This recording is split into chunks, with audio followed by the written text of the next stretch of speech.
សួស្តីទៅជនបេគីឌីទាំងអស់ថ្ងៃនេះយើងបានចូលស្តុកហើយជាមួយនឹងបងដែលបានកក់ជាមួយប្រភេទ MacBook Pro 14 inch 16 inch chip M5 M5 Pro M5 Max អញ្ចឹងយើងមកមើលទាំងអស់គ្នាប្រភេទនេះបាទខ្ញុំសូមបង្ហាញពិសេសមែនតើជាមួយប្រភេទ14 inch M5 Max 36GB 2T បាទនេះយើងបានចូលស្តុកហើយបងគាត់បានកក់ហើយជាមួយប្រភេទ Spec Studio ក៏មានដែរនេះ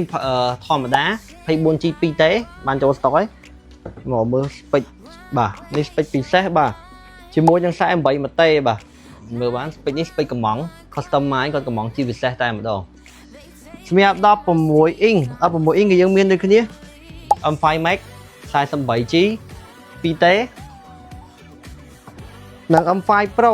48GB មួយតេដូចគ្នាអញ្ចឹងបងដែលបានកក់អាចចេញមកយកបានឬមួយក៏មាន Spec ខ្លះដែលនៅសល់ក្នុងស្តុកដែលមានតម្លៃពិសេសអញ្ចឹងបងដែលមានតម្រូវការចាក់តងពេកបានមានការធានារយៈពេល1ឆ្នាំពេញអរគុណ